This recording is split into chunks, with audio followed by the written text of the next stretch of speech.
estudantes! Sejam muito bem-vindos a mais um episódio do canal Piche Sofia. O nosso tema de hoje é sobre o mito da criação. Sobre a criação, existem vários mitos, e como a gnose contemporânea explica eles? Olá a todos. Então, Amanda, para nós iniciarmos esse tema, principalmente em relação à criação, nós devemos, de momento, até por respeito em relação à história em si, que todo mito ele precisa do embasamento, então tem o que nós conhecemos ali pelo Gênesis. Então, o Gênesis, de início, ele traz algo assim que a Terra ela era vazia, ela era sem forma e que ela era coberta por águas. E que o Espírito de Deus, então, ele flutuava sobre essas águas. E trazendo aí num contexto, como a gnose traz, até para nós nos aprofundarmos nisso também, a gente traz uma conexão direta aí com a questão sexual. Que aonde, de princípio, antes de nós mesmos virmos para o mundo, não existia nada. Ou seja, nós não existíamos, então não tinha nada. E numa conexão sexual, ou seja, esse encontro do nosso pai com a nossa mãe, é que se gerou nós. Então dá para nós pegarmos esse olhar de um macro e de um micro e trazermos aqui para explicarmos um pouco sobre essa criação. Aonde esse encontro do espermatozoide com o óvulo é uma representação também simbólica numa questão da criação do próprio planeta, onde no meio do planeta nós sabemos que tem um núcleo. Esse núcleo é como se fosse, numa explicação científica, aí, esse choque que a ciência coloca que para iniciar um universo, então aconteceu o que? Um choque, que é o Big Bang. E esse Big Bang, claro, nós trazendo aqui para uma forma do micro, então é essa conexão do esperma com o óvulo, que é onde começa toda uma criação. Que diante desse acontecimento, desse choque, começa a acontecer toda uma expansão. E dentro, claro, do útero da mãe, essa expansão ela vai acontecendo, como nós sabemos que leva esses 9 meses aí até se formar todo um corpo, para depois começar esse próprio corpo também a ter a capacidade de também criar. Mas antes não existia nada. Então, esses 7 dias da criação, a gente também pode colocar de uma forma simbólica e esotérica, olhando para a própria criação dos nossos corpos. Onde nós, vamos pegar até numa questão dos reinos, onde esse espermatozoide, com a conexão ali com o óvulo, ele seja algo do mineral. Onde posteriormente se adentra toda uma criação da parte do vegetal, onde esse novo ser, nesse desenvolvimento dele, esse embrião, ele tem uma forma de vamos pegar como se fosse um repolhozinho, assim, algo sem forma ainda. Que, no entanto, vai passando pelos processos, ou seja, vai com o tempo, ele vai ficando parecido com um animal. E como ele é uma semente de um humano, claro, a forma final dele será como humano. E posteriormente aí tem o nascimento, ou seja, alguém colocado no mundo. E volta a ser o quê? A repetição. Então esse ser, a partir do momento que ele, claro, está pronto para uma procriação, então o que ele faz? Ele busca, se for um homem vai buscar uma mulher, se for uma mulher vai buscar um homem, e começa toda uma repetição dessa criação. Então, antes dessa criação, claro, existia alguma coisa. Só que para se explicar algo, a gente tem que contar uma história, ou seja, um mito. E a partir desse mito, nós que temos que correr atrás, então a gente vai falar um pouquinho mais sobre isso também, de explicar tudo isso, mas não de uma forma teórica, e sim de um embasamento interno, onde nós precisamos buscar esse conhecimento. E é bem interessante isso que você trouxe, porque você falou dessa fecundação que acontece, e quando há um nascimento, esse mesmo processo de alguma forma acontece também.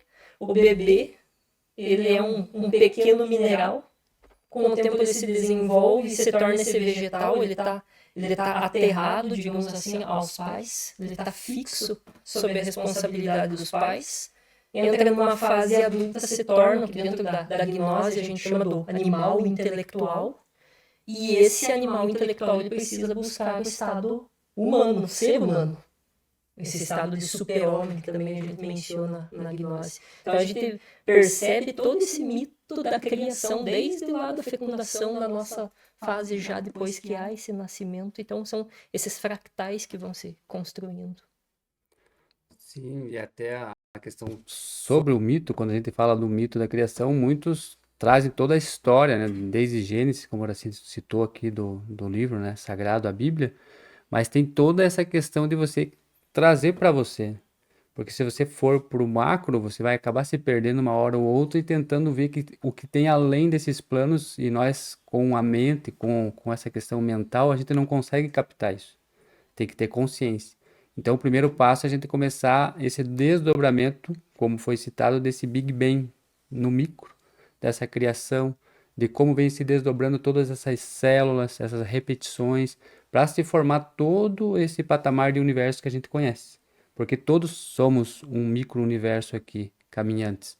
E dessa forma, quando vamos adentrando e entendendo que esse Sol brilha dentro de nós, esses planetas estão dentro de nós, tudo que existe fora está dentro, você começa a perceber e aí vai entendendo esse mito da criação, né?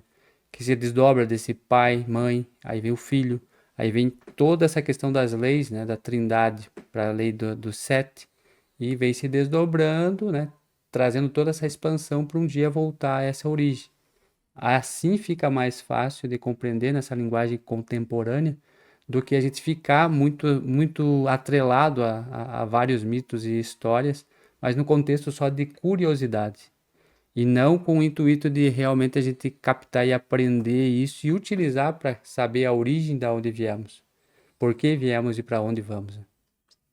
É porque os mitos, se a gente for estudar os mitos da criação nas mais diversas culturas, a gente vai encontrar histórias similares. Mudam os personagens, mudam os lugares, os objetos, mas é que busca-se na cultura daquele local algo que seja semelhante. Por exemplo, algumas culturas que cultivavam o milho. Buscava-se explicar o surgimento do homem, a criação, através do milho. Então fazia-se essa relação. É isso que a gente tem que ir, como o Sidney muito bem trouxe, de ir além da história, ir além desses objetos, da mera curiosidade e entender, tá, mas o que significa isso? O que esse mito está falando e está dentro de nós, está contando essa história a partir de dentro de nós. Assim a gente vai compreendendo esse espaço exterior. Muito interessante isso, e é profundo, né? A gente sabe que tem toda uma profundidade, e essa profundidade, ela não se alcança, né, como nós mesmos colocamos já, né, em outros momentos, não se alcança com o intelecto, aí precisa o quê? De uma consciência, até mesmo para visualizar tudo isso. E como é algo muito grande, né, a gente percebe que hoje a parte científica, ela busca explicar isso de uma forma externa, onde se colocam, né, os telescópios e estudos, né, para ver essa criação lá fora, sem perceber que ela está aqui dentro de nós mesmos. Então, até se tem uma frase que diz que o homem hoje, ele está buscando o micro com um telescópio e o macro com um microscópio. E a gente tem que, opa, o que está acontecendo? Então, dentro desse olhar da criação, até como o Lincoln colocou algo nesse sentido do animal para o humano, então nós criamos um mundo, nós temos esse mundo.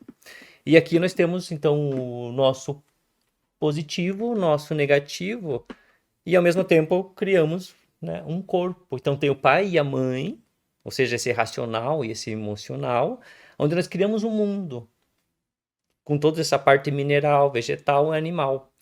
dentro desse mundo, dessa mente, tem esses animais, que são os nossos pensamentos. Por quê? Porque eles se comportam realmente de uma forma animalesca, ou seja, de uma forma bem instintiva. E, claro, diante de estudos e reconhecimento interno de autoobservação, a gente percebe esses animais. E quando até a própria Bíblia coloca lá que o homem ele deve dominar a natureza, mas não é a natureza... Claro que com o tempo a gente percebe que também, mas primeiramente a natureza nossa, essa mente nossa. Posteriormente, né, a gente, ou automaticamente eu posso colocar, a gente domina também essa natureza externa. E qual seria, assim, vocês já trouxeram um pouco disso, mas qual seria o objetivo de estudar esses mitos? O que que ele agrega nesse trabalho de autoconhecimento?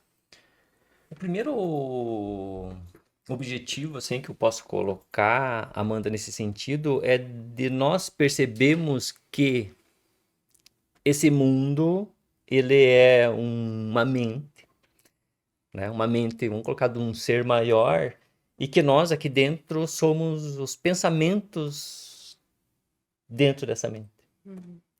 E que nós, dentro da nossa mente, também temos esse mundo de pensamentos, e que esse mundo externo ele é tão somente uma projeção desse mundo interno, aonde, diante de circunstâncias aí da vida, nós nos encontramos com nós mesmos. Então, diante de uma situação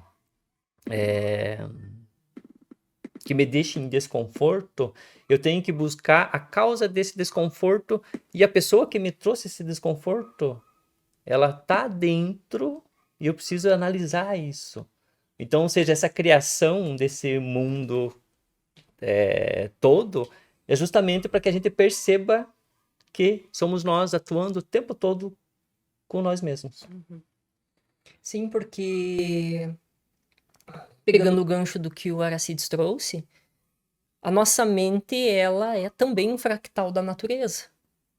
E como trouxe dos pensamentos sendo animais, quando a gente vai olhando para a natureza, a nossa natureza externa, e ao mesmo tempo olha internamente, como que ela procede nesse sentido de criação, porque ela não para, não cessa essa criação.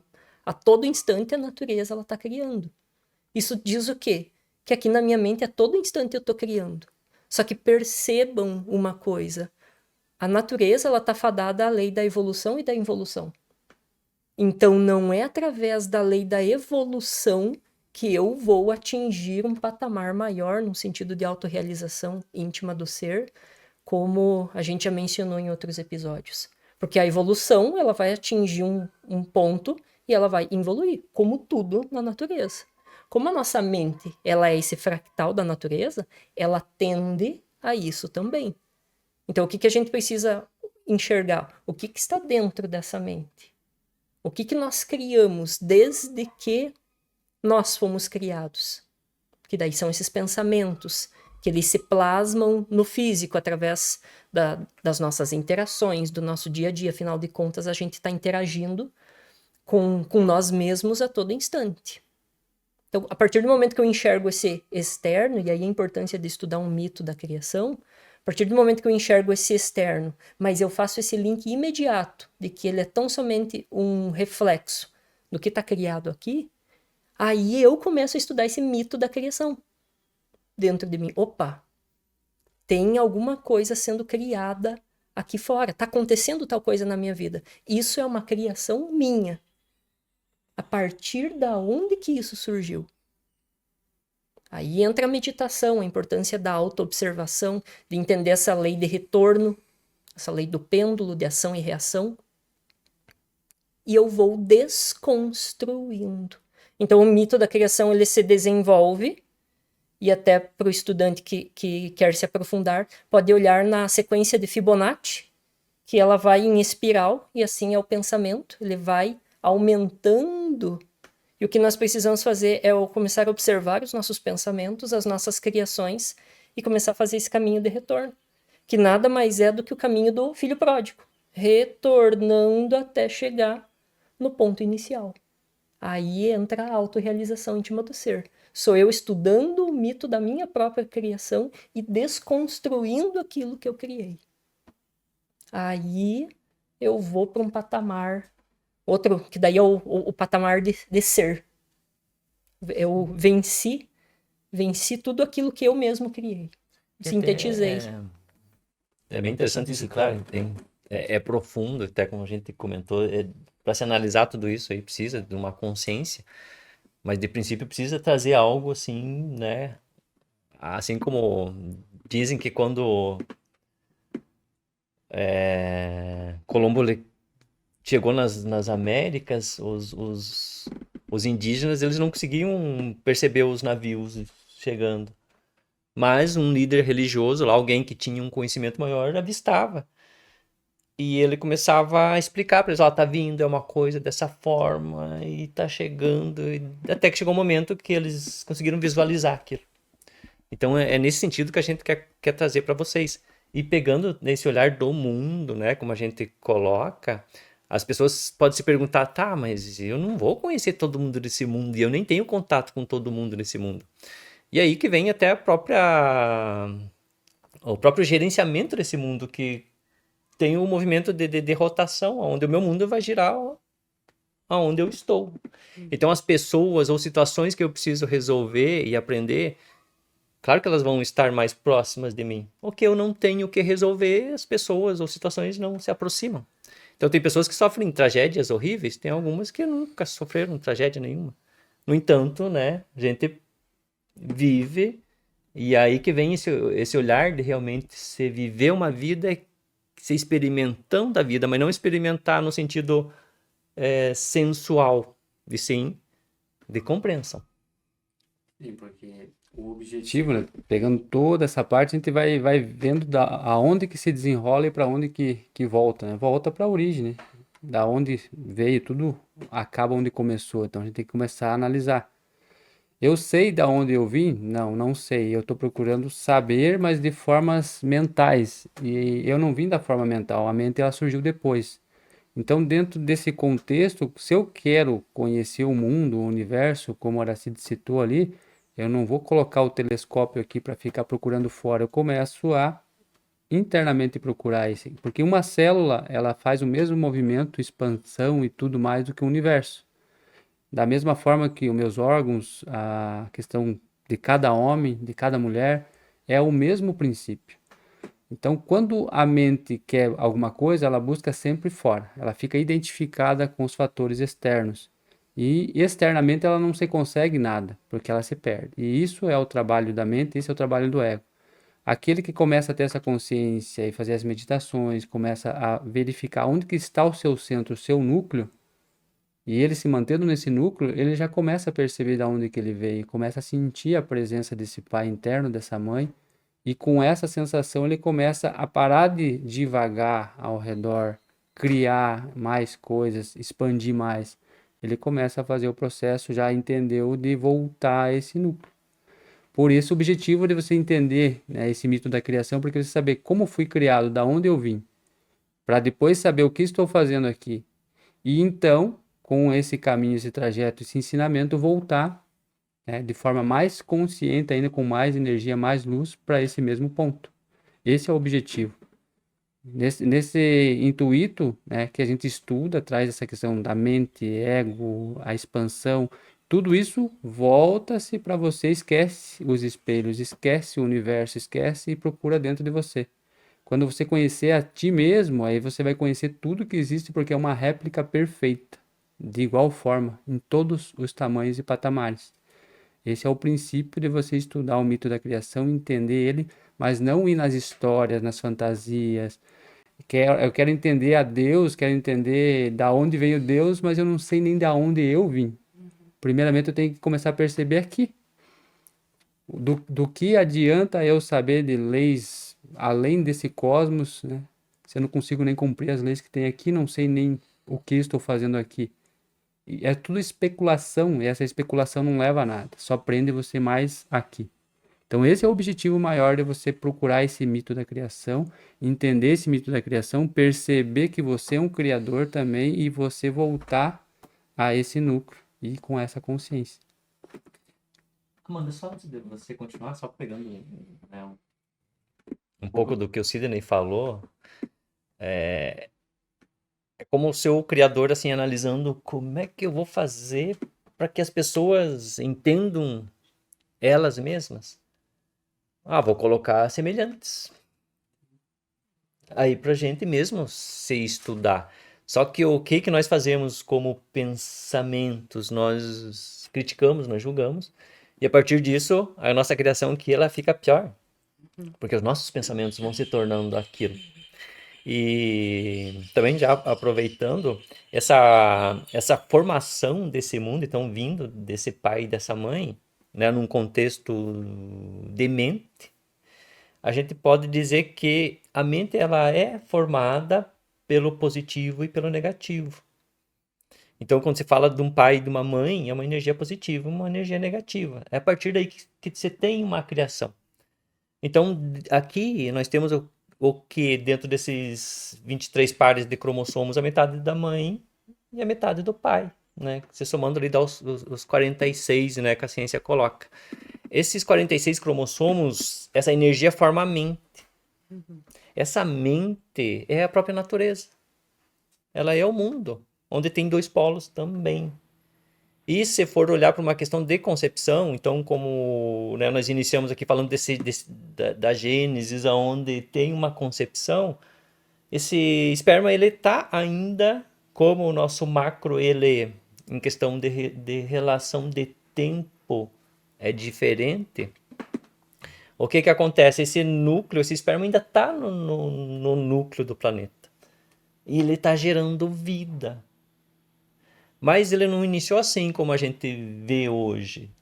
Então ele iniciou-se com uma concepção, ou seja, esse mar em volta desse fogo, né, como se fosse um esperma, que é uma concepção, e que a partir dali esse esperma ele começa a se projetar para fora. Que dentro da gnose, né, como nós conhecemos e sabemos disso, esse fogo chega uma hora que ele precisa eclodir, ou seja, ele começa a sair. E aí vão se formando os continentes. Então, de princípio, dentro de uma questão de elementos, então começa-se com o fogo, depois vem o ar, depois do ar vem a água, depois da água, dentro dessa erupção, começa a gerar terra. E a partir dessa terra, né, começa a geração, né, do que a gente conhece aqui. Então começa toda uma criação. E os elementos dentro dessa criação, vamos pegar pelo humano em si, se for pegar, né, na Gênesis, traz lá Adão e Eva. Então, Adão e Eva. Os pensamentos, de uma forma simbólica, é claro, os primeiros filhos de Abel e Caim. Ou seja, já tem uma dualidade aí. Tem uma coisa boa e uma coisa ruim. Aproveitando isso que você falou, e pegando um pouco da fala do Sidney também, essa questão da gente querer saber sempre buscar o externo é também querer jogar a culpa para alguém, né? E não trazer isso para dentro. O que você trouxe agora de Adão e Eva é muito comum as pessoas querer colocar a culpa da criação, né? Tudo que elas passam durante a vida delas nesse mito. Ah, porque a Eva foi lá e comeu do fruto proibido, então por isso que o mundo tá assim hoje. Mas não é isso, né? Tipo, tem um objetivo mais além para que se explique isso. Sim. E, claro, dá para nós pegarmos todo esse conteúdo que nós trouxemos até agora aqui e vamos olhar para as leis de princípio, né? Para a gente entender. E vamos tentar aqui até conjugar as leis de Newton, né? As 3 leis de Newton com relação à própria religião, onde se conta que Adão e Eva eles estavam no Éden e que lá estava tudo muito bem. Ou seja, não tinha lei nenhuma. Tudo que eles precisavam estava lá. Ou seja, para que mexer em alguma coisa? Não, tá tudo certo. E Newton, né, para quem não sabe, Newton, ele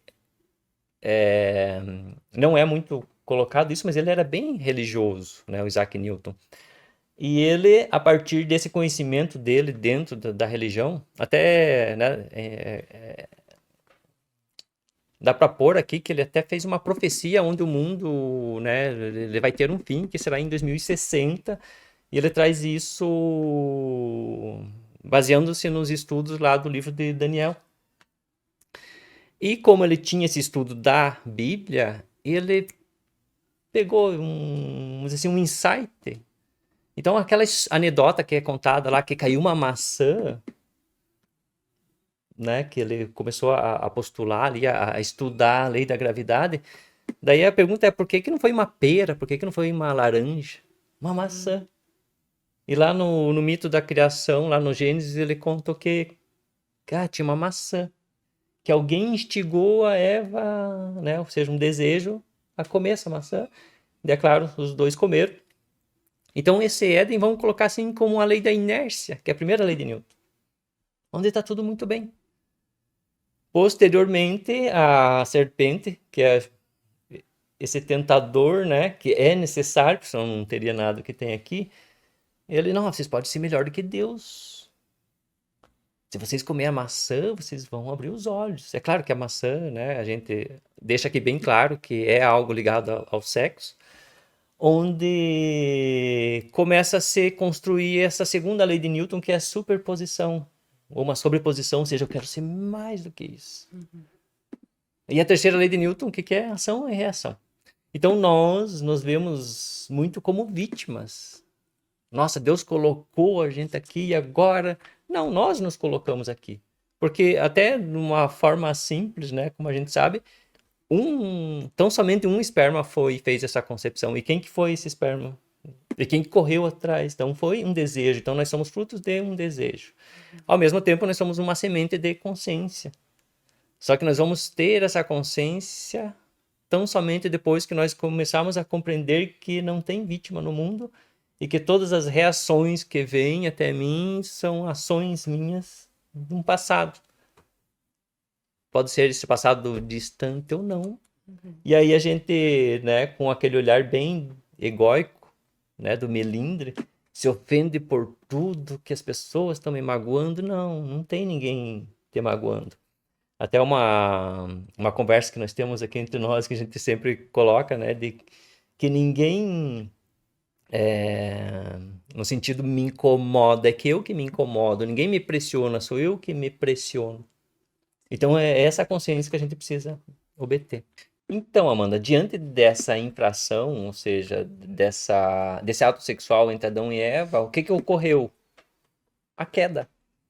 Então, pegando também as leis de Newton, então tem a gravidade, onde teve uma ação ou ia acontecer uma reação, queda. E, claro, a gente vai colocar aqui num contexto a desceu, ou seja, toda vez que nós infringimos leis, nós criamos algo. Quando nós criamos algo, esse algo pesa. Por isso que vem um olhar para o pensamento. A própria gravidade é um peso. E a mulher, quando engravida, né, volta-se ao contexto da palavra gravidade. Então vai tendo um peso. Então aqui dentro é uma reprodução dessa mesma queda sempre. Então, pegando esse contexto que o Aracides vem trazendo, né, vale a pena a gente começar a olhar no simbolismo de tudo isso, né? Porque muitos se prendem à questão do mito da criação e ficam enclausurados nessas histórias, como a gente falou, nas fantasias, né? Ah, mas como que surgiu Adão e Eva? Da onde? Começa a buscar dentro de você quem é essa Eva, quem é esse Adão? Da onde surgem todos esses fragmentos de pensamento? Como que você cria o teu mundo? É a mesma forma, é o mesmo contexto, porque o micro e macro é a mesma coisa.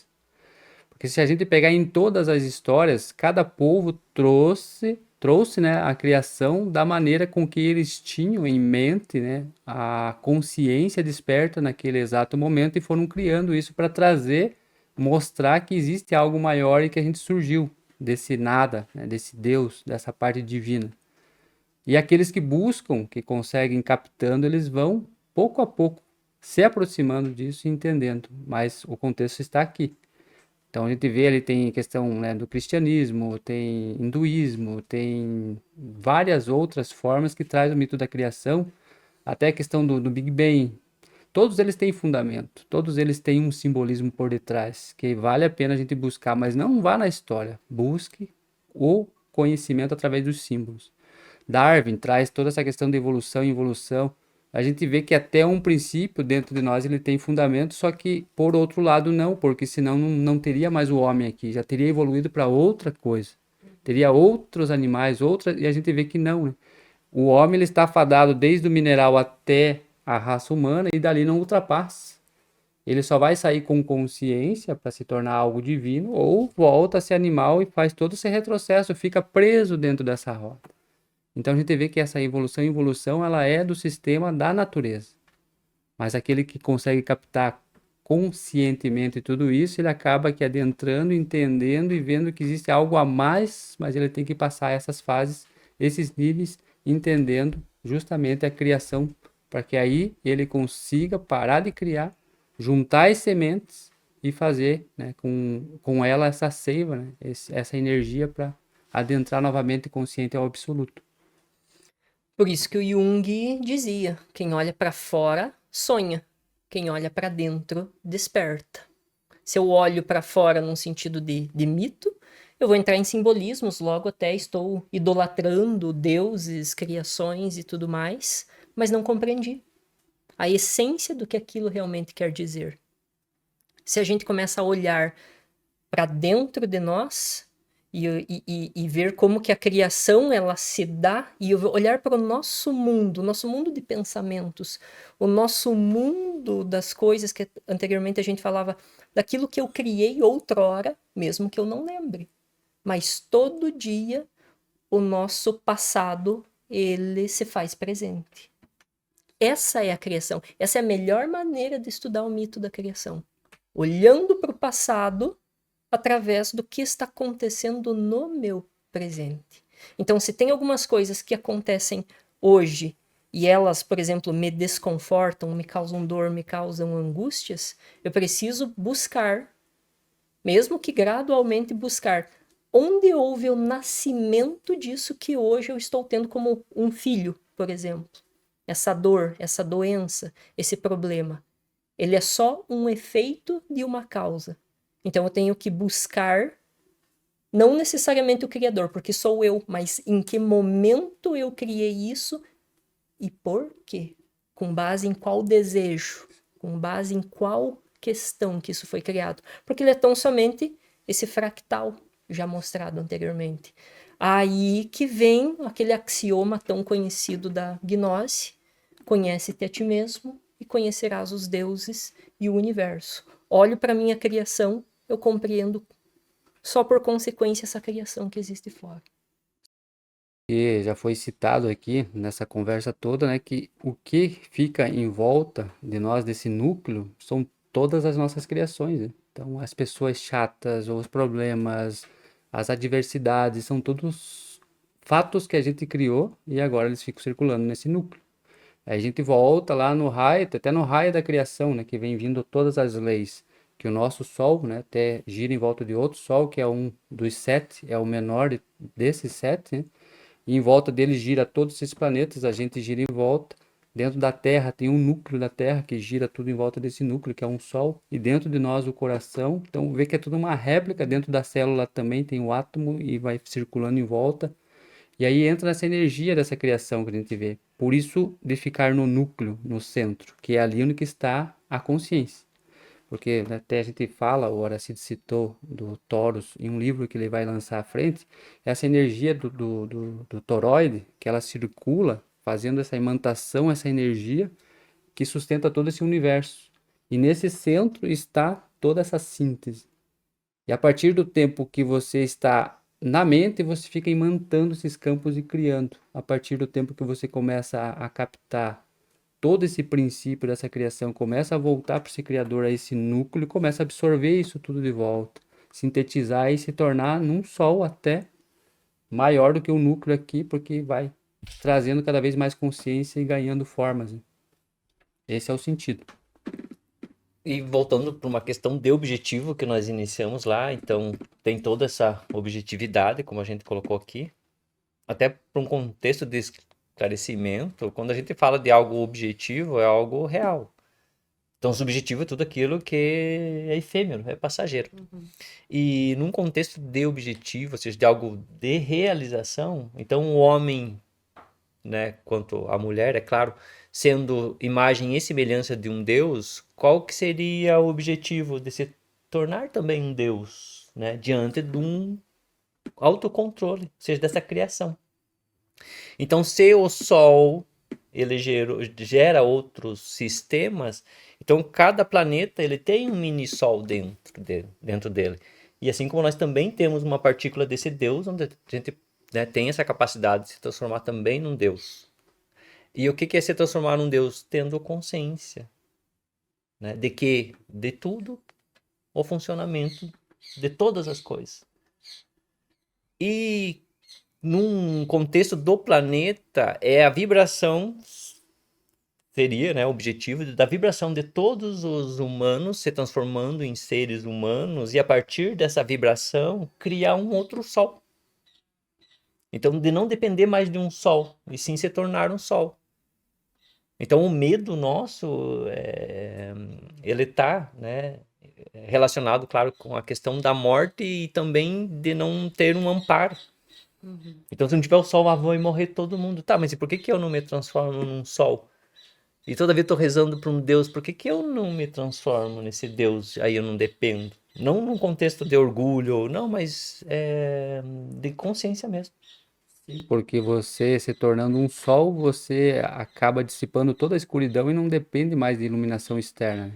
Porque sempre está buscando externamente, como você falou, um Deus fora, o sol fora, começa a buscar dentro. Aí você tendo esse sol dentro, essa luz, você passa a iluminar outros seres. Esse é o sentido, isso é o fato, né? E a experiência do sol depositando essas sementes em nós, né? Para que se transformem iguais a ele e até maiores. Então, um primeiro passo, né, para a gente tomar a frente desse tema é que tudo que tá aqui foi criação minha. Não tem nada fora, né? Sou eu que tô criando cada problema, cada situação e parar de reclamar e tentar achar um culpado, né? É você se relacionando com você mesmo o tempo todo. E é uma das nossas reclamações, às vezes, até vamos pegar de primeiro momento, assim, reclamação, os meus pais, porque eles são assim, que são, né, ruins para mim, porque eles não me entendem. Mas quem que criou esses pais? Quem escolheu também. Porque tem toda uma questão de ancestralidade, onde eu vim construindo isso. E claro que ação e reação, lá na frente eu vou ter que lidar com a minha criação. E é interessante e legal que a Amanda trouxe ali, a Cissa está complementando, porque você passa a entender que essa criação, esse mito, quem é o criador? Aí você vai se voltar e vai ver que está tão perto que, né, tá dentro. É Sim. você mesmo. Que daí é a raiz da causa. E até no momento, né, eu trouxe isso para os estudantes, onde eu fui buscar o arquiteto do universo e, né, numa experiência eu acabei me deparando comigo mesmo. Aí eu voltava dizendo, não é. Aí eu, numa outra tentativa, novamente, me deparava comigo. E esse arquiteto do mundo, quem que é o arquiteto do mundo? A própria mente. E até atuando como psicólogo, sempre que isso é trazido para os clientes em clínica, eu faço uma brincadeira, mas que ao mesmo tempo é muito séria. Diante do panorama que se apresenta, eu falo para a pessoa, olha, eu tenho duas notícias para te dar. Uma é péssima, é terrível, e a outra é muito boa. Qual que você quer primeiro? Geralmente as pessoas optam pela pior. A pior é que só você pode resolver toda essa criação. Tá, mas e qual que é a boa? A boa é que só você pode resolver toda essa questão. Só depende de ti, justamente desse contexto que a Amanda muito bem trouxe. De eu olhar esse externo e ver que é tão somente um reflexo. Eu preciso sair dessa dualidade de julgamentos, de buscar culpados, vítimas e assim por diante. Aí, esse torus, que foi apresentado anteriormente, até o próprio Fibonacci, eu vou trazendo para o centro, eu vou trazendo para a síntese. E é isso que nós precisamos fazer. Aí essa criação vai sendo, como dito anteriormente, vai sendo desconstruída, mas não num sentido pesado, mas num sentido de você ir sintetizando, ir dissolvendo essa história. E até, como o Lincoln trouxe, né, o Sidney também, em relação ao Taurus, e claro, tem símbolos desse Taurus, e um deles pode ser representado pela letra grega Φ. Mas eu quero trazer aqui nesse momento também a letra Psi, porque ela traz uma representação desse Taurus, claro, de uma forma um pouco diferente. E como a psicologia ela é o estudo da alma, então ela tem algo no meio de centralizar algo e tem algo tipo uma taça, ou seja, equilibrar esses dois hemisférios. Então, quando nós conseguimos fazer isso, aí nós temos essa conexão com esse centro do Taurus. Ou seja, eu tenho um controle sobre minha própria mente. A própria maçã, citada anteriormente, ela é No toroidal. Taurus. E as coisas, querendo ou não, né, ficam simples a partir do momento que eu tenho essa consciência que não existe nada fora, né? Eu paro de achar um culpado, tipo, Você volta fica para você mesmo. quieta. Não tem o que mais pra onde você correr, né? Tipo, porque tem que ser resolvido. É libertador. Exato. Liberta a dor. E agradeço a vocês por mais essa participação.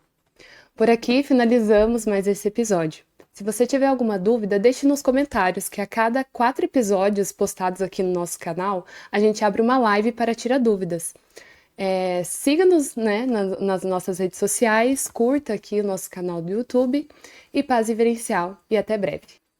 Paz vivencial e até breve. Paz inverencial. Até breve. Paz inverencial e até breve.